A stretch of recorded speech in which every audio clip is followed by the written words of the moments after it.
Welcome to టీవీ24 news. నేను మీ రఘువర్మ. భద్రాద్రి కొత్తగూడెం జిల్లా భద్రాచలం సారపాకలో గల ఐటీసీ పిఎస్పిడిలో ఈ నెల 31వ తారీఖున యూనియన్ ఎలక్షన్స్ కలవు.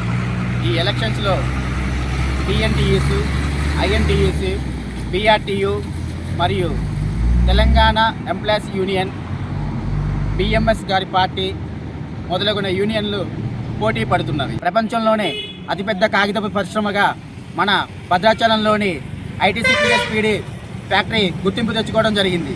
ఈ ఐటీసీ పిఎస్పిడి మీద ఎన్నో వేల మంది ప్రజలు చుట్టుపక్కల ఉన్న రాష్ట్రాల నుంచే కాకుండా విదేశాల నుంచి కూడా వచ్చి ఇక్కడ స్థిరంగా ఉండడం జరుగుతుంది. కొన్ని వేల కుటుంబాలు ఈ ఐటీసీని నమ్ముకొనే ఇక్కడ జీవనం కొనసాగిస్తున్నాయి. వారి పిల్లలు కూడా ఇక్కడ చదువుకుంటూ విదేశాలకు వెళ్ళడం జరుగుతుంది. ఈ ఐటీసీ పిఎస్పిడి గత 40 సంవత్సరాల క్రితం భద్రాచలం పేపర్ బోర్డుగా ఏజెన్సీ ప్రాంతాల్లో అవతరించి నేడు 7 మిషన్లుగా ఏర్పడి ఐటీసీ పిఎస్పిడిగా ఆసియా ఖండంలోనే అతిపెద్ద ఫ్యాక్టరీగా నిలబడడం జరిగింది. ఈసారి మాత్రం ఎంప్లాయీస్ మరియు బదిలీలు చాలా ఆసక్తికరంగా ఎదురు చూడటం జరుగుతుంది. ఎవరైతే ఎన్నుకోబడతారో వారు ఈసారి మా సమస్యలు మరియు కోరికలను ఖచ్చితంగా నెరవేర్స్తారని చెప్పేసి వారు అనుకోవడం జరుగుతుంది.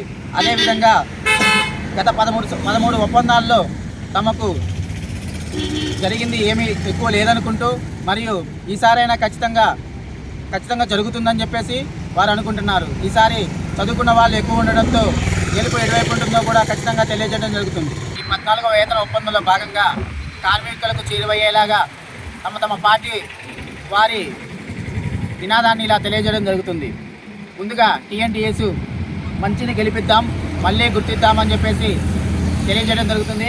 అదేవిధంగా గెలుపు మాదే, కార్మికుల బాధ్యత మాదే అంటూ ఐఎన్టీయూసీ, ప్రశ్నిద్దాం, పోరాడదామంటూ బిఎంఎస్ పార్టీ, ఒకే మాట ఒకే బాణం అంటూ బీఆర్టీయూసీ మిత్రపక్షాలు, హక్కులకై పోరాటానికై ప్రశ్నించే గొంతులు మావంటూ తెలంగాణ ఎంప్లాయీస్ యూనియన్. ఈ ఐటీసీ పిఎస్పిడి స్థాపించి సుమారు 40 సంవత్సరాలు పైగా అవుతుంది. ఈ ఐటీసీ పిఎస్పిడిలో కార్మికులు మరియు యాజమాన్యానికి మధ్య ఈ యూనియన్ లీడర్లు అనేది వారధులుగా పనిచేస్తూ ఉన్నారు. ఈ కంపెనీలో సుమారుగా 1200 మంది పైగా ఎంప్లాయీస్ కలరు మరియు 80 మందికి పైగా బదిలీ కార్మికులు కలరు. 4 నుంచి 5,000 వరకు కాంట్రాక్ట్ కార్మికులు క్యాజువల్స్గా కలరు. ఇలా తమ నినాదాలతో ప్రజల్లో చైతన్యం కలిగేలా వారి పార్టీనే గెలిపించేలాగా ప్రతి ఒక్క యూనియన్ ముందుకు అడుగు వేస్తుంది. 31వ తారీఖున జరగబోయే యూనియన్ ఎలక్షన్లో భాగంగా పోటాపోటీన ఈ 5 పార్టీలు మేమంటే మేము గెలుస్తామని చెప్పేసి వారి ప్రచారం కొనసాగిస్తున్నారు. ప్రతి కార్యకర్త ఇంటికి, ఎంప్లాయీ ఇంటికి గడపన ప్రచారం చేస్తూ ఉన్నారు ప్రతిరోజు. అదేవిధంగా తమ పార్టీ కార్మికులను మరియు మిగిలిన కార్మికులందరూ కలుపుకొని పోవడం కోసం పార్టీ మీటింగులని, గేటు మీటింగులని మొదలగునవి కొనసాగిస్తున్నారు. 13 వేతన ఒప్పందాలు అయిపోయినవి. ఇది 14వ వేతన ఒప్పందం.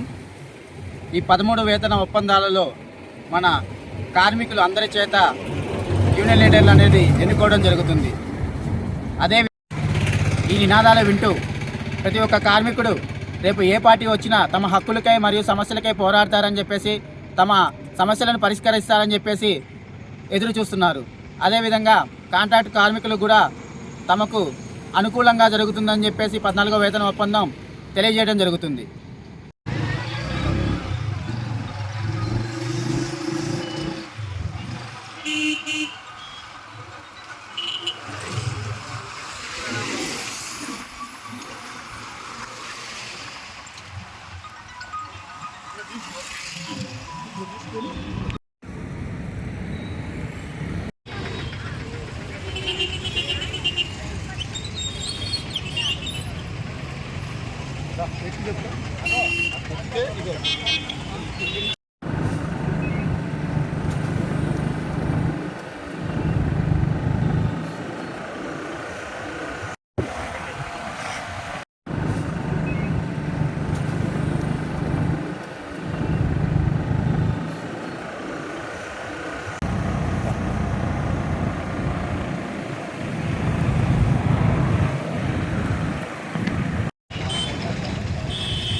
జనరల్